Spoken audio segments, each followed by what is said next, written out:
Parliament ఎన్నికల్లో 10 MP సీట్లే లక్ష్యంగా వ్యూహాలు రచిస్తోంది బీజేపీ. ఇప్పటి నుంచే నిత్యం ప్రజల్లో ఉండేలా 90 రోజుల యాక్షన్ ప్లాన్ సిద్ధం చేసింది. యువత, మహిళా సమ్మేళనాలు నిర్వహించాలని నిర్ణయించింది బీజేపీ. తాజాగా ఒక్కో పార్లమెంటు పరిధిలో 1000కి పైగా స్ట్రీట్ కార్నర్ మీటింగ్స్ కు ప్లాన్ చేసింది.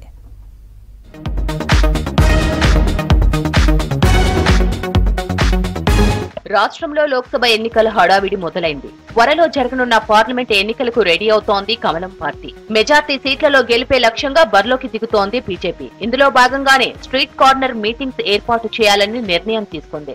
స్ట్రీట్ కార్నర్ మీటింగ్స్ అంటే పట్టణ, గ్రామ చౌరస్తాలు, సెంటర్లు, కూడళ్లలో కనీసం 50 నుంచి 200 మంది లోపు జనాన్ని సమీకరించి ప్రచారం చేయనున్నారు.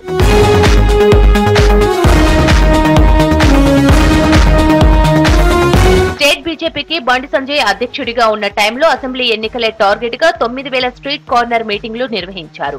తాజాగా పార్లమెంట్ ఎన్నికల్లో కూడా స్ట్రీట్ కార్నర్ మీటింగ్స్ కు ప్లాన్ చేసింది పార్టీ అధినాయకత్వం. ఈ మీటింగ్లను పార్లమెంటు పరిధిలో ఉండే ఒక్కో అసెంబ్లీ నియోజకవర్గం పరిధిలో కనీసం 100 కార్నర్ మీటింగ్స్ నిర్వహించేలా స్టేట్ ఆఫీస్ లో నేతలు కసరత్తు చేస్తున్నారు.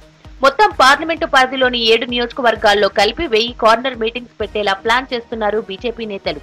ఈ కార్నర్ మీటింగ్స్ లో కేంద్ర ప్రభుత్వ పథకాలు, మోదీ తీసుకున్న నిర్ణయాలు, గత ప్రభుత్వ వైఫల్యాలను, రాష్ట్రంలో ఉన్న తాజా రాజకీయ పరిస్థితులు, కాంగ్రెస్ గత పాలనను ఓటర్లకు గుర్తు చేస్తామని అంటున్నారు బీజేపీ నేతలు. కార్నర్ మీటింగ్స్ బస్తీలలో, గ్రామాలలో పెట్టాలనేటువంటి లక్ష్యంగా ముందుకెళ్తున్నాం. ఇంతకుముందు కూడా మేము సక్సెస్ఫుల్గా 9000 మీటింగ్లు పెట్టినటువంటి విషయం అందరికీ కూడా తెలిసే. అసెంబ్లీ ఎన్నికల దృష్ట్యా దీన్ని ఇంకా ఎక్కువ పెంచేసి ఇంకా విస్తృతంగా చేయాలని చెప్పేసి ఆలోచన చేస్తున్నాం.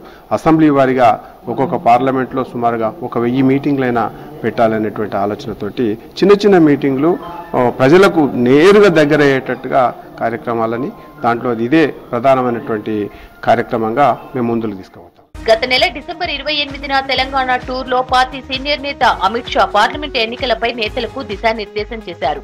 2019 పార్లమెంటు ఎన్నికల్లో 20% ఓట్లలో 4 ఎంపీ సీట్లను గెలుచుకుంది కమలం పార్టీ. రానున్న ఎంపీ ఎన్నికల్లో కనీసం 35% ఓట్లతో 10కి పైగా సీట్లు గెలుచుకోవాలని రాష్ట్ర బీజేపీకి టార్గెట్ పెట్టారు అమిత్ షా. భారతీయ జనతా పార్టీ తెలంగాణ పైన కేంద్ర నాయకత్వము, రాష్ట్ర నాయకత్వము ఫోకస్ పెట్టినటువంటి విషయం అందరికీ తెలిసే. ఇంతకుముందుకు జరిగినటువంటి ఎన్నికలలో కూడా గణనీయమైనటువంటి ఓటు శాతం పెరిగింది. సో దానికి అనుగుణంగానే పార్లమెంట్ ఎన్నికలలో కూడా గణనీయమైనటువంటి స్థానాలు, అంటే డబుల్ డిజిట్స్ అంటే 10కి పైన స్థానాలు సంపాదించాలనేటువంటి ఆలోచనతోటి ముందుకెళ్తా ఉంది. అందులో భాగంగానే వివిధ రకాలైనటువంటి కార్యక్రమాలు చేస్తాను. మొత్తానికి రాష్ట్ర బీజేపీ నాయకత్వం 10 ఎంపీ సీట్లు గెలవడమే లక్ష్యంగా గ్రౌండ్ వర్క్ చేస్తోంది. కార్నర్ మీటింగ్లకు రెడీ అవుతున్నారు ముఖ్య నేతలు.